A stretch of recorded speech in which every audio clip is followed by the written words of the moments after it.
চট্টগ্রামে এসএসসিতে সাফল্য অর্জনকারীদের বাঁধ ভাঙা উচ্ছ্বাস। শিক্ষা বোর্ড জুড়েই কমেছে পাশের হার, বেড়েছে জিপিএ 5-এর সংখ্যা। অবশ্যই অনুভূতি ভালো, অনেকক্ষণ ভয়ে ছিলাম। টিচারদের অনেক সহযোগিতা ছিল, সব মিলে অনেক ভালো লাগতেছে, ভালো একটা রেজাল্ট করতে পেরে। সেনা বা পুলিশ কর্মকর্তার পরিচয় অনলাইনে হাতিয়ে নিত টাকা। সংঘবদ্ধ চক্রের মূল হোতা গ্রেফতার, মিলেছে কোটি টাকা লেনদেনের প্রমাণ। আমরা তাদের অনেক কথোপকথনে পেয়েছি, যেখানে দেখা যাচ্ছে তারা এই ধরনের কাজগুলো অর্গানাইজ করছেন এবং এটা কিভাবে তারা কৌশল করতে পারেন, গোপন রেখে করতে পারেন। নানা উদ্যোগের পরও ভারত থেকে বন্ধ করা যায়নি পুশিন। চট্টগ্রামে বিজিবি মহাপরিচালক বললেন, আগামী নির্বাচন সুষ্ঠু করতে প্রস্তুতি আছে বাহিনীর। কোনো নির্বাচন কেন্দ্রে বা ভোট কেন্দ্রে যদি বিশৃঙ্খলা সৃষ্টি হয় কিংবা জনজীবনের নিরাপত্তার হানি ঘটে, সকল স্বরাষ্ট্র মন্ত্রণালয়ের অধীনে যেসব বাহিনী রয়েছে সকলকেই দায়িত্ব দেওয়া হয়েছে। টানা বৃষ্টিতে মাইনী নদীর পানি বেড়ে প্লাবিত দীঘিনালার কয়েকটি গ্রাম। মেরুং লংগদু সড়কে যান চলাচল ব্যাহত, লামায় ভ্রমণ নিষেধাজ্ঞা।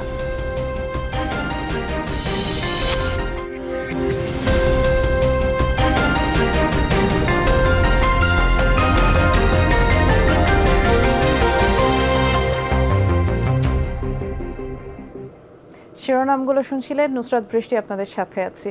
এবার এসএসসি পরীক্ষায় চট্টগ্রাম শিক্ষা বোর্ডে পাশের হার কমলেও জিপিএ 5 পাওয়া শিক্ষার্থীর সংখ্যা বেড়েছে। সামগ্রিক পাশের হার 72.07%, আর জিপিএ 5 পেয়েছে 11,843 জন। ফলাফলে এবার শীর্ষ 3-এ রয়েছে collegiate school, doctor Khastagir school, মুসলিম হাই স্কুল। আর ফল জানতে ক্যাম্পাসে আসা শিক্ষার্থীরা উচ্ছ্বাসে মেতে ওঠেন। তবে কক্সবাজার ও 3 পার্বত্য জেলায় পাশের হার গত বছরের চেয়ে কম।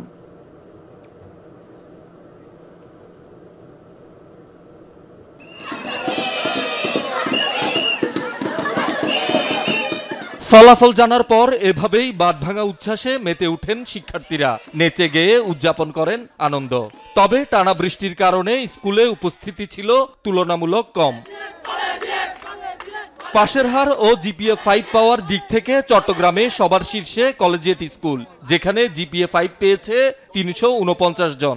ফিলিংটা অবশ্যই ভালো, আর তার উপরে থেকে মা বাবার আশা পূরণ হয়েছে, এটাই সবথেকে বেশি। যতটুকু আশা করেছি আল্লাহ তার থেকে আরো বেশি দিয়েছে। দিন শেষে মা বাবার মুখে হাসি দেখাটাই হচ্ছে প্রধান। মা বাবা অনেক কষ্ট করছে।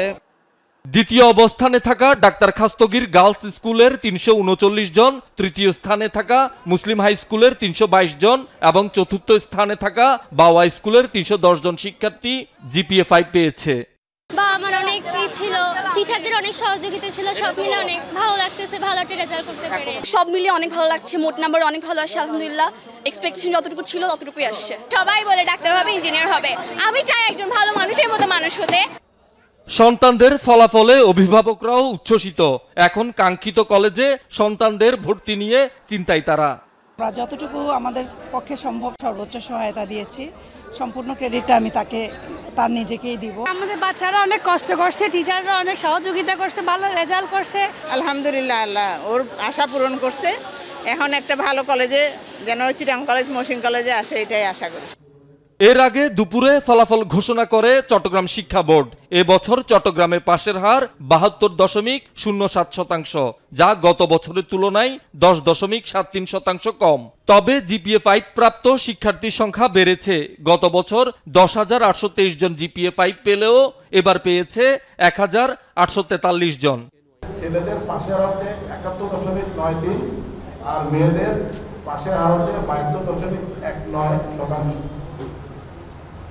বিজ্ঞান বিভাগে পাশের হার হচ্ছে 92.57%, মানবিক হচ্ছে 55.02% এবং ব্যবসা শিক্ষা হচ্ছে 73.54%।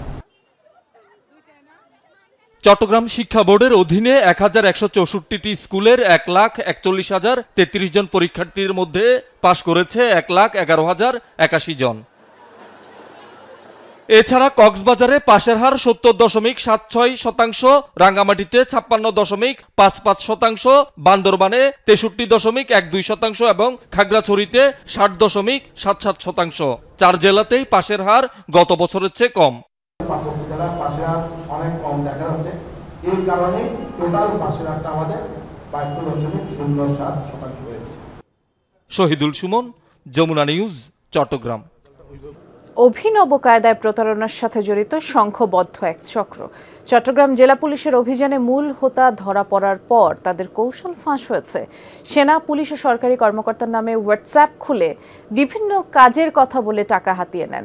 5টি ব্যাংক অ্যাকাউন্টে কোটি কোটি টাকা লেনদেনের প্রমাণও মিলেছে এবং তাদের ফাঁদে পড়ে অনেকেই প্রতারিত হয়েছে। কখনো সেনা কর্মকর্তা, কখনো পুলিশ সুপার কিংবা সরকারি উচ্চপদস্থ কর্মকর্তা পরিচয় দিতেন শরীফুল ইসলাম নামে এই ব্যক্তি, কিন্তু বাস্তবে মোবাইল ফ্ল্যাক্সি লোডের দোকান চালান।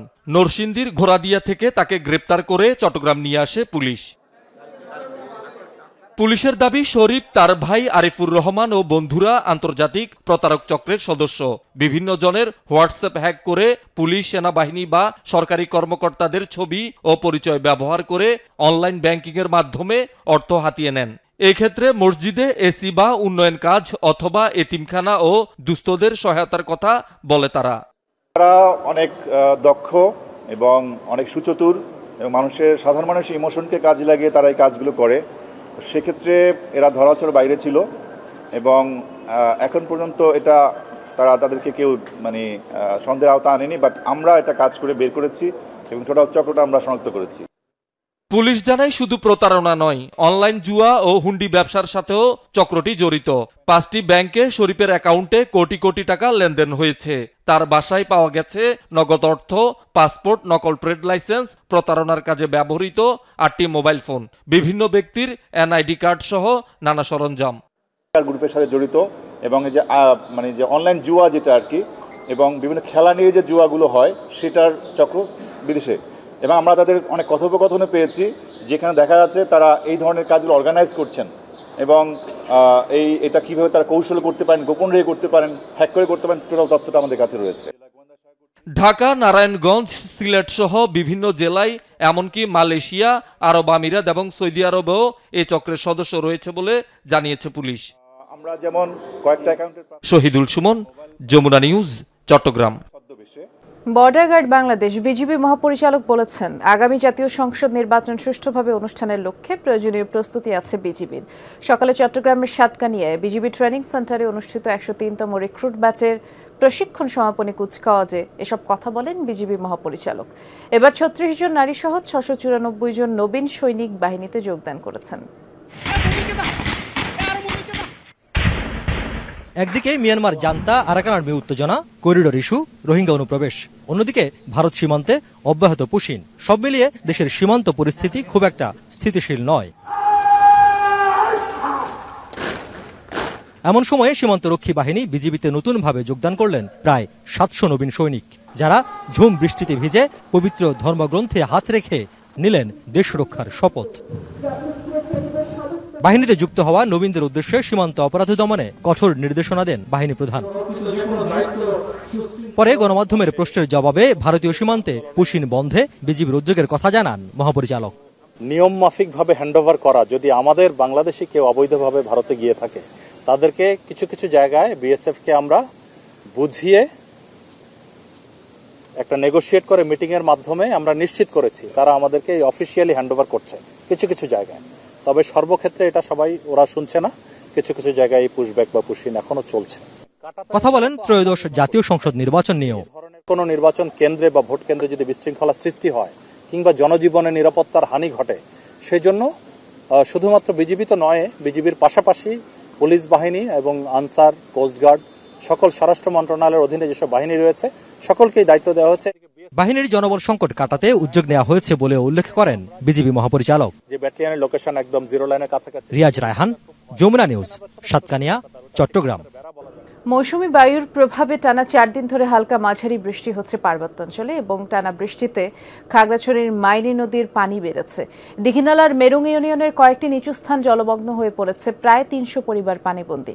মেরুংয়ের স্টিলের ব্রিজ পানিতে তলিয়ে থাকায় মেরুং লংদু সড়কের চলাচল বন্ধ রয়েছে এবং ভোগান্তিতে স্থানীয়দের পাশাপাশি ওই রুটে চলাচলকারীরা। নদীর পানি বাড়ায় আরও কিছু নিচু এলাকা প্লাবিত হওয়ার শঙ্কাও রয়েছে। এদিকে রাঙামাটিতে টানা বৃষ্টিতে পাহাড় ধসের শঙ্কা দেখা দিয়েছে। জেলায় মোট 246টি আশ্রয় কেন্দ্র খোলা হয়েছে। এরকম বৈরী আবহাওয়ায় বান্দরবানের লামায় পর্যটক ভ্রমণের উপরে নিষেধাজ্ঞা জারি করেছে স্থানীয় প্রশাসন। মৌসুমী বায়ুর প্রভাবে খাগড়াছড়ির বেশ কিছু এলাকা জলমগ্ন হয়ে পড়েছে। আমাদের সহকর্মী শাহরিয়ার ইউনুস এ বিষয়ে খোঁজ খবর রাখছেন। আমরা একটু দেখে আসতে চাই কি আপডেট আছে। ইউনুস, পাহাড়ে বৃষ্টিপাতের পরিমাণ এখন কি অবস্থা দেখছেন জানাবেন। বেশ কিছু নিচু স্থান আমরা যেমনটি শুনেছি যে জলাবদ্ধতার সৃষ্টি হচ্ছে, পাহাড় ধসের শঙ্কাও দেখা দিয়েছে। আপনি কি অবস্থা দেখছেন জানান। বৃষ্টি সবশেষ যদি বলি তাহলে এখন পর্যন্ত আকাশ গুমুট হয়ে আছে এবং থেমে থেমে গুড়ি বৃষ্টিপাত সেটুকু অব্যাহত আছে। আর এর মধ্যেই আপনার খাগড়াছড়ির দীঘিনালা এলাকায় মাইনী নদীর পানি বেড়ে উপজেলার যে মেরুং এলাকা আছে সেই মেরুং এলাকা এতে প্রায় 400-র মতো পরিবার পানিবন্দী হয়ে আছে। এছাড়া যদি বলি তাহলে মেরুং থেকে যে রাঙামাটি লঙ্ঘন রয়েছে সেটিও অনেকটা বন্ধ হয়ে গেছে। মাঝখান থেকে সড়কের যে স্টিল ব্রিজ রয়েছে সেই ব্রিজটা একেবারে পানিতে ডুবে গেছে, যার কারণে যানবাহন চলাচল একেবারে দিনভর বন্ধ ছিল। এখন পর্যন্ত সেই বন্ধ অবস্থায় রয়েছে। এছাড়া যদি বলতে চাই তাহলে মাইনী নদীর পানি বাড়ার ফলে দীঘিনালায় নতুন নতুন এলাকার নিচু যে এলাকাগুলো রয়েছে মাইনী নদী তীরবর্তী সেগুলো প্লাবিত হওয়ার শঙ্কা দেখা দিয়েছে। সবকিছু মিলিয়ে যদি বলি তাহলে দীঘিনালার মেরুং এর কিছুটা বন্যা পরিস্থিতি পানি বাড়ার কারণে পানিবন্দী এলাকার পানিবন্দী হওয়ার মানুষের সংখ্যা যেমন বাড়ছে তেমনি নতুন নতুন এলাকা প্লাবিত হওয়ারও আশঙ্কাটুকু বাড়ছে। এছাড়া যদি বলি তাহলে এই পর্যন্ত উপজেলা প্রশাসন 4টি আশ্রয় কেন্দ্রে 150-র মতো মানুষ অর্থাৎ 150 পরিবার 2টি আশ্রয় কেন্দ্রে আশ্রয় নিয়েছে। এছাড়া বাকি যে অবস্থা যদি বলতে চাই তাহলে পুরো উপজেলার অবস্থা মোটামুটি কিছুটা ভালো। নতুন করে যদি বলি তাহলে পাহাড় ধসের কোনো শঙ্কা বা আশঙ্কা আছে এমনটি প্রশাসন সূত্রে জানাতে পারেনি। তবে যে বৃষ্টিপাত অব্যাহত রয়েছে সেই বৃষ্টিপাতের কারণে টুকু থাকতে পারে, কারণ টানা বৃষ্টিপাত হলে পরে পাহাড়ের মাটি অনেকটা নরম হয়ে আসে এবং সেখানে পাহাড় ধসের সংখ্যা দেখা দেয় এবং যানবাহন চলাচলের বিঘ্ন ঘটে। তবে প্রশাসন থেকে বলছে পাহাড় ধসের ঝুঁকি মোকাবেলার পাশাপাশি সড়কে যে যান চলাচল পাহাড়ি এলাকায় সেগুলো সতর্কতার সাথে চলাচলের জন্য প্রশাসন থেকে চলাচল সীমিত করা হচ্ছে। ধন্যবাদ, আপনি বিস্তারিত জানাচ্ছিলেন। চট্টগ্রামে বিভিন্ন স্কুলে শিক্ষার্থীদের শিক্ষাবৃত্তি সংবর্ধনা দেওয়া হয়েছে। প্রেস ক্লাব মিলনায়তনে ফুটন্ত ফুলের আসন নামের একটি সংগঠনের আয়োজন করে। এ ধরনের বৃত্তি ও সংবর্ধনায় শিক্ষার্থীরা উৎসাহিত হবে বলে বক্তারা মন্তব্য করেন। পরে শিক্ষার্থীদের পুরস্কৃত করা হয়। অনুষ্ঠানে অধ্যাপক আকবর হোসেন, সংগঠনের পরিচালক আরিফুল ইসলাম সহ অনেকেই উপস্থিত ছিলেন। চট্টগ্রামে ভাড়া বাসায় খুন হয়েছেন ফাতেমা বেগম পলি নামের এক গৃহবধূ। ঘটনার পর থেকে তার স্বামী পলাতক। বুধবার রাতে অক্সিজেন এলাকার পাহাড়িকা হাউজিং সোসাইটিতে ঘটনা। বায়েজিদ থানা পুলিশ জানিয়েছে দেশীয় অস্ত্র নিয়ে এলোপাতারি কোপানোর কারণে নিহতের শরীর কয়েক টুকরা হয়ে যায়। নিহত স্বামী পেশায় গাড়ি চালক। সিফাত নামের 8 বছরের ছেলে আছে তাদের। পারিবারিক কলহের জেরে স্বামী সুমন এ ধরনের ঘটনা ঘটেছে বলে পুলিশের ধারণা, কারণ এই ঘটনার পর থেকে তিনি পলাতক। ময়নাতদন্তের জন্য মরদেহ মর্গে পাঠিয়েছে পুলিশ। ব্যবসায়ীদের অংশগ্রহণে চট্টগ্রামে অনুষ্ঠিত হয়েছে জলসা শপিং কমপ্লেক্স বণিক কল্যাণ সমিতির সাধারণ সভা। একটি কমিউনিটি সেন্টারে অনুষ্ঠিত সভায় সমিতির নেতারা সাংগঠনিক কর্মকাণ্ডের প্রতিবেদন, কর্মপরিকল্পনা, বিভিন্ন প্রস্তাবনা তুলে ধরেন এবং ব্যবসা বাণিজ্যের প্রসারে বিদ্যমান বিভিন্ন প্রতিবন্ধকতা দূর করতে সরকারের প্রতি তারা আহ্বান জানান। পাশাপাশি ব্যবসায়ীদের কল্যাণে গৃহীত পদক্ষেপ তুলে ধরেন বক্তারা। সভায় সমিতির সভাপতি সরওয়ার কামাল, সাধারণ সম্পাদক জসিমউদ্দিন, যমুনা ইলেকট্রনিক্স অ্যান্ড অটোমোবাইলসের head of sales Maksudur Rahman সহ অনেকেই উপস্থিত ছিলেন। এই ছিল আজকে চট্টগ্রামের আয়োজনে। সাথে থাকার জন্য ধন্যবাদ।